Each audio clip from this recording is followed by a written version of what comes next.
Friends, ओम नमः शिवाय, हरे कृष्णा। हम इस वीडियो में यह जानेंगे कि महाशिवरात्रि के दिन शिवलिंग पर रुद्राभिषेक कैसे करें। तो चलिए जानते हैं। और पूजा भी नियम के अनुसार करते हैं।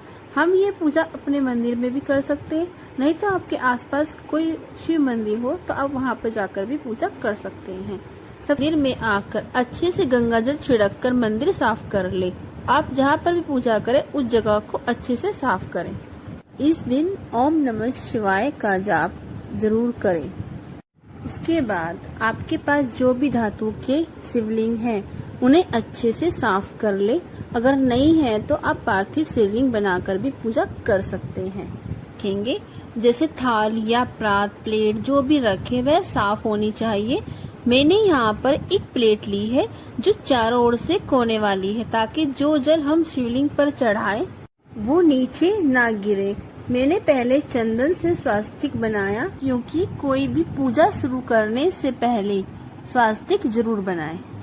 स्वास्तिक हर पूजा में जैसे कलश स्थापना, गृह प्रवेश, दीपावली पूजा आदि में बनाया जाता है। मैंने यहाँ स्वास्तिक के ऊपर कुछ फूल अर्पित किए हैं। फिर हम थाली के ऊपर एक कटोरी रखेंगे, जिससे हमारा शिवलिंग ऊपर की ओर रहे, पानी में डूबे ना, और हम पूजा अच्छे से कर पाएं। आप चाहे तो इसके बिना भी कर सकते हैं। फिर आप शिवलिंग को अच्छे से गंगा जल से साफ करके थाल में विराजमान करें। शिवलिंग को विराजमान करते समय यह ध्यान रखें कि जलाधारी जहाँ से पानी जाता है उसका मुख उत्तर की ओर होना चाहिए। अब हम जानते हैं कि शिवलिंग की पूजा करते समय हमें कौन कौन सी वस्तु चाहिए। वैसे तो बहुत सी वस्तुएं होती हैं जो हम भोले बाबा पे अर्पित कर सकते हैं, लेकिन कुछ ऐसी चीजें हैं जो भोले बाबा पर चढ़ाना अनिवार्य होती है, जिनके बिना पूजा संपूर्ण नहीं मानी जाती है। यहाँ पर सबसे पहले मैंने पंचामृत लिया, फिर जल, चावल, चंदन, गंगा जल, फल, फूल, बेलपत्र, धतूरा, जनेऊ, कलावा, लौंग, कपूर, अगरबत्ती। अगर जनेऊ ना हो तो कलावा भी आप वस्त्र रूपी अर्पित कर सकते हैं। आप शिवलिंग पर पंचामृत भी चढ़ा सकते हैं, नहीं तो आप अलग अलग करके भी चढ़ा सकते हैं। पंचामृत 5 चीजों से बनाया जाता है, जिसकी वीडियो मेरे चैनल पर आ चुकी है, आप जाकर देख सकते हैं। जब भी आप लोटे में जल भरें तो सबसे पहले एक लोटे में गंगा जल डालें, फिर उस पात्र को ऊपर तक जल से भर लें। कभी भी जल से भरे हुए लोटे में गंगा जल नहीं डालना चाहिए। ऐसा करने से वह जल विष बन जाता है और पूजा योग्य नहीं रहता है। कहते हैं कि गंगा जल को पहले डालते हैं तो सामान्य जल भी शुद्ध हो जाता है और यह जल पूजा लायक भी होता है। पहले हम घी का या तिल के तेल का दीपक जला लेंगे। फिर उसके बाद हाथ जोड़कर शिव शंकर से संकल्प ले कि मैं आपके लिए व्रत कर रहा हूँ या कर रही हूँ। फिर आप शिवलिंग पर जल चढ़ाएंगे। उसके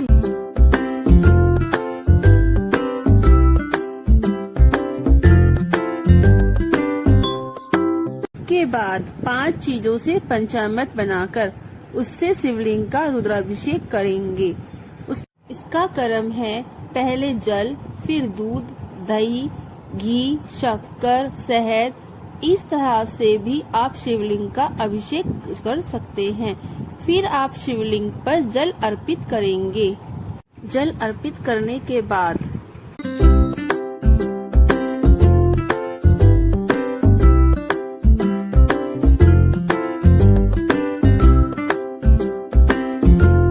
शिवलिंग को अच्छे से गंगा जल से साफ कर लेंगे।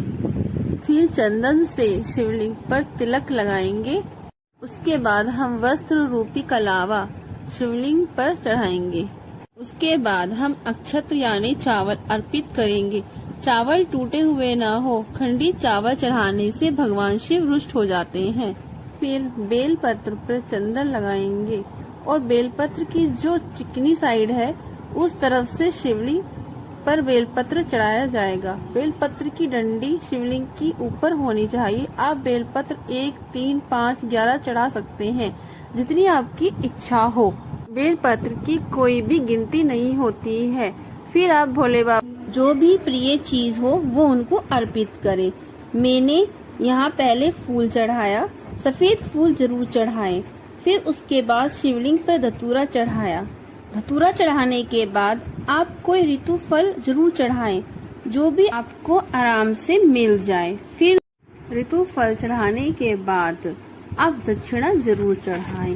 दक्षिणा चढ़ाने से जो भी पूजा करते समय हमसे गलती हो जाती है या जाने अनजाने में पाप होते हैं, उन्हें भगवान शिव माफ कर देते हैं। शिवलिंग पर दक्षिणा चढ़ाने के बाद फिर हम धूपबत्ती जलाएंगे।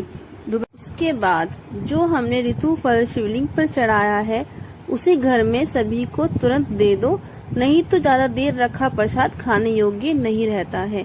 और जो दक्षिणा चढ़ाई है किसी कन्या को भी आप दे सकते हैं, या आप